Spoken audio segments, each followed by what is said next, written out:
Chers téléspectateurs d'Africa Télévision, bonsoir et bienvenue dans cette nouvelle émission Parlons droit. Nous avons aujourd'hui le plaisir et le privilège de nous entretenir avec M. Sangaré Cheikh-Oumar. M. Sangaré, bonsoir. Bonsoir. Bienvenue et merci d'avoir accepté l'invitation. Tout le plaisir est pour moi. Aujourd'hui, nous allons nous entretenir sur le thème l'économie numérique et la finance digitale comme gage de développement et de bonne gouvernance. Mais avant cela, nous allons quand même vous présenter en quelques mots. Vous êtes ingénieur informaticien de formation. Vous avez également un MBA en finance et en audit de gestion. Mais vous avez aussi participé à plusieurs conférences et colloques au niveau international. Vous avez également publié un mémoire intitulé Mobile Banking, quelle perspective pour l'inclusion financière et la digitalisation de la banque en Afrique subsaharienne. Et enfin, vous avez récemment publié un ouvrage sur l'inclusion financière, digitalisation de la banque en Afrique. En quelques mots, c'est plus ou moins ça. Maintenant, est-ce que vous pouvez déjà, dans un premier temps, nous expliquer d'une part, qu'est-ce que l'économie numérique et d'autre part, qu'est-ce que la finance digitale? Ok. Merci beaucoup déjà, Monsieur Sey, de m'avoir invité sur ce plateau. Je remercie aussi l'auditoire de Africa Télévision, qui est une chaîne qui n'est plus à présenter aujourd'hui. Alors, donc, pour répondre à votre question rapidement, l'économie numérique, c'est un peu l'économie, mais cette fois-ci sur un plan voilà, de tout ce qui est électronique en ce moment. Cela regroupe l'ensemble des activités que peut connaître même un État. Il s'agit de la sécurité, qu'il s'agisse de la santé, qu'il s'agisse de tout ce qui est administration, qu'il s'agisse même de l'agriculture, qu'il s'agisse de même l'apprentissage, la formation, tout ce qui se faisait dans l'économie traditionnelle, transformé cette fois-ci sur le plan, transposé sur le plan numérique, c'est-à-dire à partir maintenant des différentes technologies de la communication et de l'informatique. D'accord. Et la finance digitale? La finance digitale, on pourrait la définir comme une composante, une composante de l'économie numérique, puisque la finance digitale, c'est la finance traditionnelle sur les canaux numériques en ce moment. Donc cela concerne tout ce qui est mobile banking, cela concerne tout ce qui est mobile money. Voilà, c'est-à-dire le mobile banking, c'est quoi? Comme son nom l'indique, mobile banking, c'est comme la banque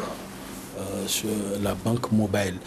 Mobile, il faut le comprendre par téléphone, voilà, par téléphone. Donc banque, il faut le comprendre par banque, comme vous pouvez le comprendre déjà. Donc il s'agit de tout ce qui se faisait comme opération bancaire traditionnelle, que cela puisse se faire cette fois-ci à distance, achat, sur l'ordinateur, sur le téléphone. Effectivement, comme vous l'avez dit, il s'agit de règlement des facturiers. Des facturiers, par exemple, pouvoir payer ses factures à travers le téléphone, pouvoir faire des achats de biens et de services à travers le téléphone, à travers l'ordinateur aussi, c'est-à-dire les sites marchands et autres, tout.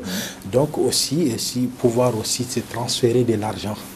Cette fois-ci, au lieu des canaux traditionnels, par tout ce qui est voie électronique, le mobile money, comme si c'est bien le faire aujourd'hui les sociétés télécoms, voilà, les services financiers des sociétés télécoms qui le font très bien aujourd'hui.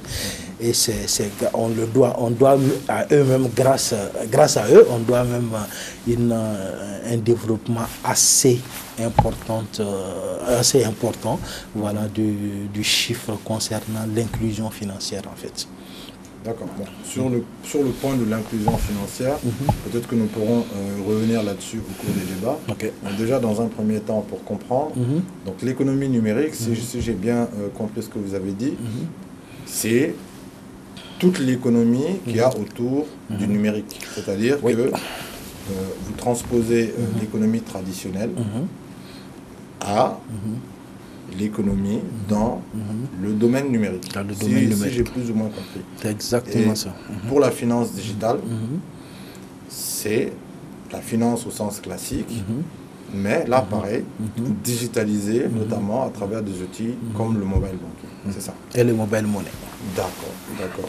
Maintenant, une fois qu'on a dit ça, en quoi, aujourd'hui, ces outils peuvent permettre d'aller vers un développement, dans un premier temps, que ce soit des impacts sociaux, économiques, même par rapport peut-être à l'aménagement du territoire, mais aussi, une fois qu'on a répondu à ces premières préoccupations-là, un deuxième volet, c'est de savoir aussi comment ça peut contribuer à la bonne gouvernance. Parce qu'on sait que c'est un problème récurrent, qui revient souvent.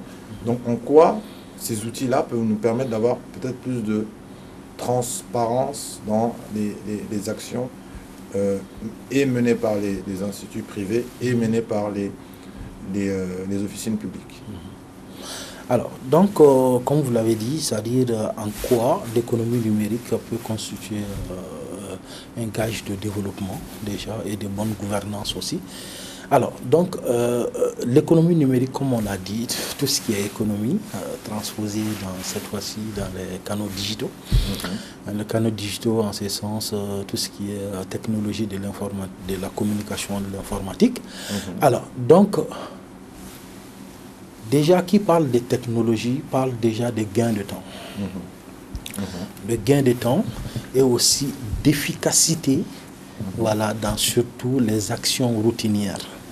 Alors, donc, on a dans l'économie numérique, je prends juste un exemple très simple.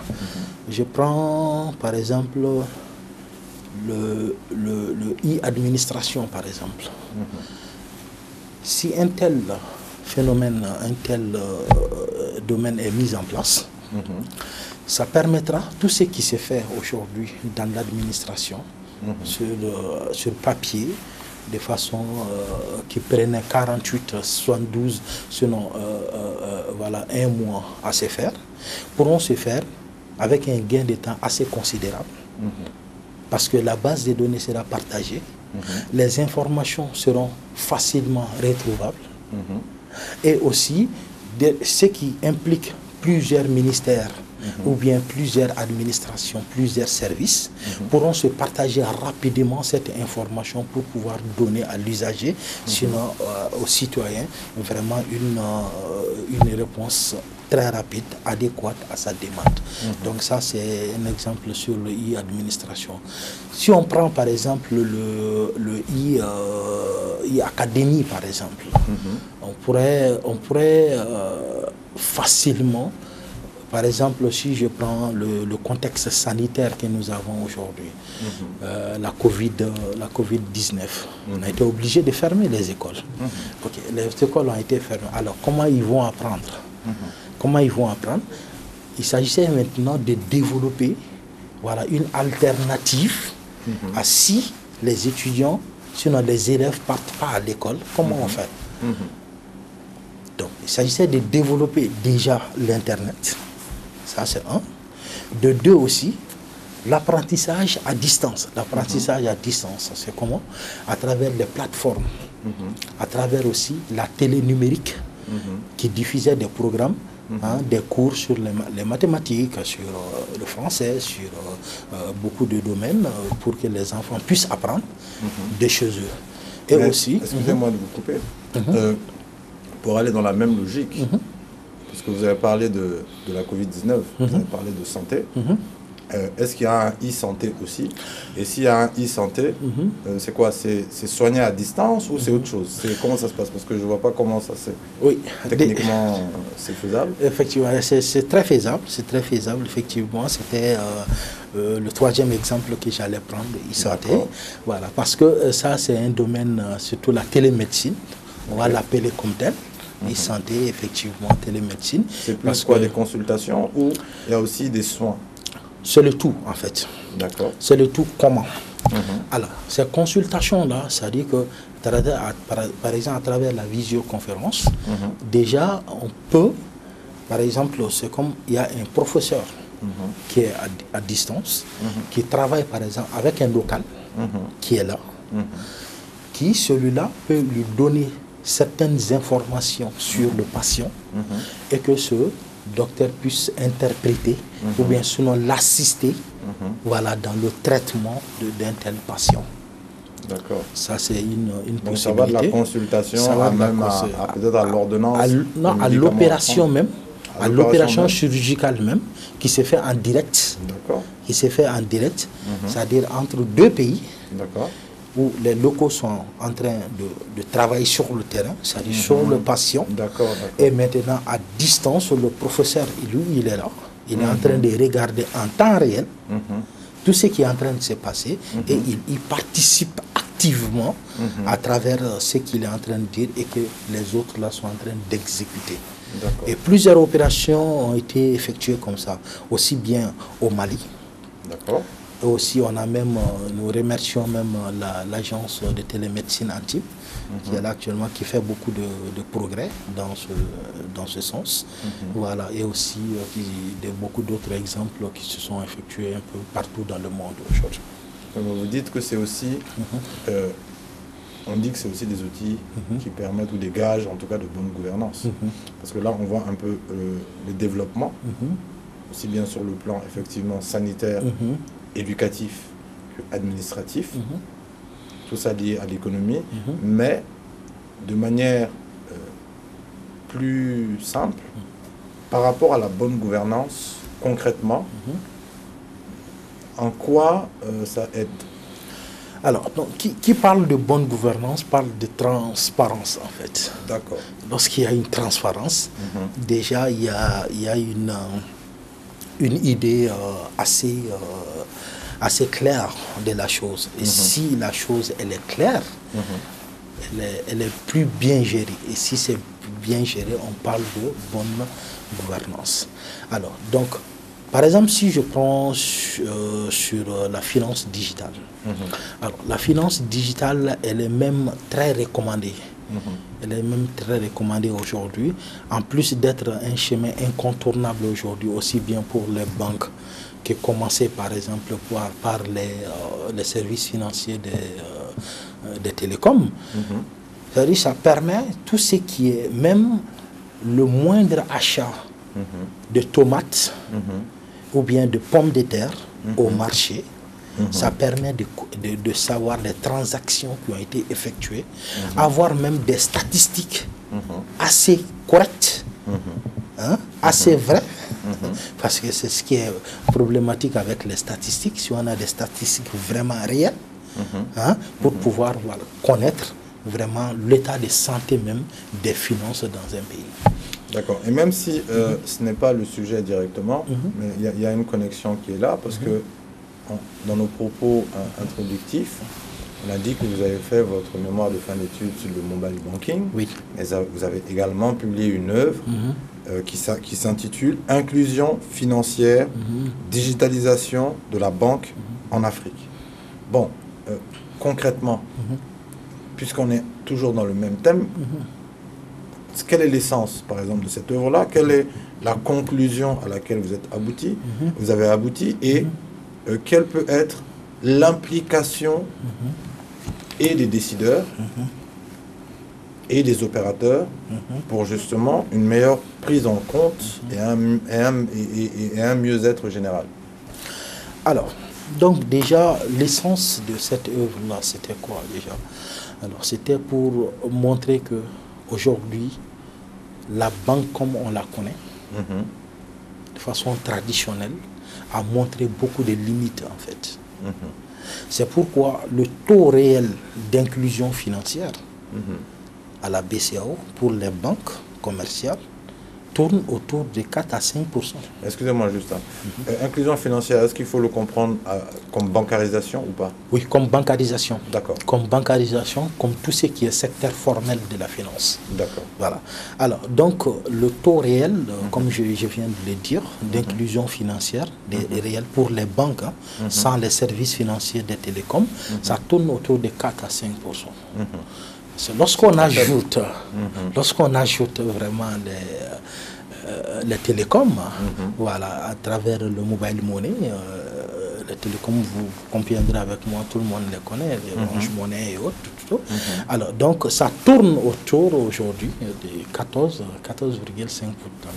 Cela montre que ils sont vraiment, comment on appelle ça, porteurs de solutions par rapport à l'inclusion financière. Mais ça reste faible quand même. Ça reste faible, 14,5%, ça reste très faible toujours. Qu'est-ce qu'il faut faire pour aller vers une plus grande inclusion? Déjà, le mobile banking est une solution. C'est pour dire que c'est l'apport des télécoms qui a fait déjà qu'on a pu dépasser les 10%. Alors, comment l'apport des télécoms a pu contribuer alors que les banques étaient là il y a plus de 40 ans quand même. Parce que la banque en elle-même, elle est très lourde en fait. Et la population en tant que telle, elle a peur de la banque. Mais est-ce que ce n'est pas lié aussi à un problème d'accès dans certaines zones? Parce qu'il y a des zones où on sait qu'il n'y a pas de banque et le téléphone, par contre, on l'a partout. Oui, il y a ça c'est effectivement vrai parce que déjà, pour les télécoms, ils jouent de cet avantage qui n'est pas négligeable, la couverture géographique. Parce que si je dis la banque, elle est lourde, ce n'est pas seulement les processus, ce n'est pas seulement les procédures de la banque. Il s'agit même de l'installation d'une agence bancaire. Qui connaît la banque sait que pour installer une agence bancaire, c'est tout un tas de problèmes. Autrement dit, c'est assez colossal comme ressources à mettre en place. Sans parler des conditions, des trucs sécuritaires à mettre en place. Mais par exemple, pour un service financier d'un télécom, il s'agit d'un petit kiosque qu'il faut mettre en place tout au il faut 500 000. Pour mettre en place et ça n'a pas forcément besoin de lignes fixes, comment on appelle ça, il faut mettre internet, un lien secours, ainsi de suite, tout le protocole qui est derrière une agence bancaire. Ça c'est la bonne gouvernance au niveau économique et au niveau par exemple des banques. Mais au niveau par exemple de l'État, même si tout est lié, ou au niveau politique, en quoi ça peut consister, en quoi ça peut être utile et en quoi ça peut justement amener une bonne gouvernance. Oui, déjà, je fais une petite comparaison entre la banque et les services financiers des télécoms qui ont favorisé quand même cet essor d'inclusion financière. Parce que c'est lorsqu'il y a plus d'inclusion financière, autrement dit, lorsque ce taux-là augmente d'une certaine façon, que toutes les transactions, sinon la majorité des transactions, passeront par des canaux formels. Et qui parle des canaux formels déjà parle de plus de statistiques. Et si les statistiques sont bonnes, on parle de tout ce qui est transparence. Et qui parle de transparence maintenant va de clarté. Et la clarté amène la bonne gouvernance. Il s'agissait de ça en fait. D'accord. Voilà. D'accord. Maintenant, j'ai vu également que au niveau du ministère de l'économie numérique, en tout cas au jour d'aujourd'hui, on a en moyenne un budget de 11,443 milliards par an, qui est réparti entre 3 programmes. Administration générale, 1,97 milliard, médias et communication publique, 7,933 milliards, et postes et nouvelles technologies, 2,413 milliards. Donc j'ai vu ça justement dans une de vos notes, et ça m'a poussé à vous demander, parce que vous concluez juste après, c'est insuffisant. Oui, mais insuffisant, vous le mesurez par rapport à quoi? Quel est aujourd'hui le besoin par rapport, par exemple, à ces différents secteurs-là, qui fait que vous considérez que ces montants sont, par exemple, insuffisants? Et on sait par ailleurs qu'on a des programmes qui ont été initiés, notamment Mali numérique, dont vous pourrez peut-être 2020, dont vous pourrez peut-être nous donner les tenants et les aboutissants, les grandes lignes en tout cas, pour qu'on comprenne en quoi ça consiste.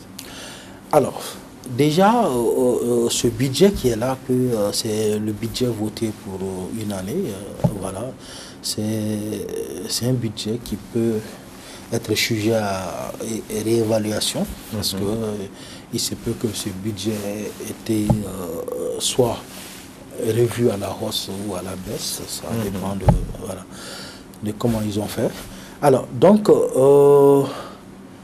je parlais de ce budget sur un plan en disant qu'il est insuffisant parce que tout simplement, si on regarde encore le chemin à faire, si on regarde les réalisations faites aujourd'hui encore dans le cadre du numérique, dans le cadre de la confiance numérique, autrement dit le cadre réglementaire, dans le cadre de tout ce qui est accès au haut débit, dans le cadre de la couverture géographique du haut débit, dans le cadre de la formation dans ces domaines assez pertinents, dans le cadre de tout ce qui est même l'usage et le développement de l'industrie du numérique au Mali aujourd'hui. Moi, je dirais que ce budget, il est insuffisant parce que le résultat reste toujours un peu faible par rapport à d'autres cieux, d'autres pays, aussi bien dans la sous-région qu'à l'international, qui ont vraiment travaillé plus dans ce domaine, qui ont vraiment accordé plus de budget, plus de budget, oui, comme je viens de le dire, dans ce domaine. Alors, donc, si on regarde même, par exemple, la communication, aujourd'hui, on a 3 opérateurs qui sont en activité, certes, mais la communication, elle reste encore un peu plus chère, mais des efforts peuvent être encore faits. La connexion, voilà, par rapport au pays de la sous-région. La connexion Internet aussi. Connexion Internet aussi. Ça s'est amélioré quand même. Oui, ça s'est amélioré, oui. On a par exemple la fibre. La fibre aujourd'hui qui... c'est vrai que par rapport à la couverture géographique, l'installation de la fibre, elle n'est pas encore totale, mais les quartiers, sinon d'affaires, ont déjà été assez couverts. Et le prix est assez abordable, mais toujours des efforts peuvent être effectués, parce qu'il faut reconnaître aujourd'hui que le Malien lambda peut-être trouve ça toujours un peu plus cher. D'accord, mais comme il ne reste plus que 2 minutes, je voudrais quand même que vous nous dites, en quelques mots, effectivement, Mali numérique 2020, c'est quoi? Et l'économie numérique, en quoi, par exemple, dans la phase développement, ça peut amener un développement social, ça peut amener un développement économique, création d'emplois et autres, et peut-être même au niveau de l'aménagement même, peut-être même du territoire, tout simplement. Quels peuvent être ces apports-là? Et après, peut-être on va aller sur une citation qui vous marque et qui vous a marqué, et puis on finira sur un vœu pour le Mali et pour les Maliens. Donc vous pouvez les prendre dans le même ordre, ou dans l'ordre qui vous sied le mieux, pour qu'on puisse conclure sur ces mots-là. Alors, le Mali numérique 2020, c'est un document, sinon une stratégie élaborée par le gouvernement, voilà, le gouvernement qui était en place, voilà, depuis avant 2018, le gouvernement qui était en place, l'administration qui était en place, c'est un document élaboré par ce gouvernement pour décliner la stratégie même de gouvernement par rapport au numérique. Ça concernait tous les domaines. Comme je l'ai dit, l'économie numérique, ce n'est pas seulement un domaine, c'est toute l'économie, cette fois-ci, appliquée aux canaux digitaux, aux technologies de l'informatique et de la communication. Donc, il s'agissait de e-administration, e-éducation, e-santé, voilà, e-agriculture, l'ensemble du domaine de l'économie au Mali ici. Donc, ce document est une stratégie élaborée dans ce sens. Maintenant, sa phase pratique. Il y a des efforts qui ont été effectués. Il y a des efforts qui ont été effectués. Maintenant, il y a beaucoup d'autres qui restent à faire. Il y a beaucoup d'autres qui restent à faire. J'espère que dans les jours à venir, plus de progrès seront faits dans ce sens, en accord avec le document élaboré en guise de stratégie. Dans cet élan de numérisation, l'économie numérique, la finance digitale, gage de développement et de bonne gouvernance, on a des aspects sociaux, on a des aspects économiques, ça on en a largement discuté, et on a aussi peut-être des aspects au niveau, parce que la bonne gouvernance, il y a aussi effectivement ça dedans, au niveau de l'administration, de l'aménagement et de tout le reste. Donc est-ce que vous pouvez nous expliquer brièvement, justement par rapport à cette question encore une fois, en termes d'impact et en termes peut-être même de création d'emplois, parce qu'on sait que c'est un secteur porteur, et que on a des talents chez nous, on a vu pas mal de choses, notamment dans les domaines robotiques. Donc, quel message vous pouvez adresser à cette nouvelle génération-là, et quelle peut être la contribution de l'État, des gouvernants, des décideurs, pour que justement on aille vers plus de développement de ce secteur tertiaire et plus de création d'emplois, parce qu'on sait que c'est une problématique générale et constante. Alors, donc déjà, si j'ai un message pour la nouvelle génération, je dirais que le numérique, sinon la technologie, c'est pas seulement les réseaux sociaux en fait. Parce que si on demande certaines personnes, je maîtrise beaucoup Facebook et autres réseaux, je connais beaucoup de choses. Okay, moi, je les amène surtout à la passion vers la technologie en réel, pas seulement les réseaux sociaux, autrement dit la formation sur tout ce qui est bureautique, tout ce qui est voilà, développement de site web, intelligence artificielle, parce que la robotique rentre dans ça en fait, l'intelligence artificielle, donc développement de bases de données, ainsi de suite. Donc ce sont vraiment ceux-là les réels domaines de compétences, voilà, du numérique. Je ne rejette pas les réseaux sociaux comme on peut le comprendre dans mes propos, mais je dis seulement, c'est pas ça seulement qu'il faut comprendre dans le numérique en fait. Et l'État? Alors, l'État déjà, comme je l'ai dit, il y a une stratégie qui a été définie. Maintenant, l'État est une continuité. Ceci étant, c'est de vraiment s'approprier voilà, de cette stratégie qui en sont dans ces détails. Tout n'est pas à rejeter. Pas parce que voilà, ça a été fait par une administration précédente qu'il faut...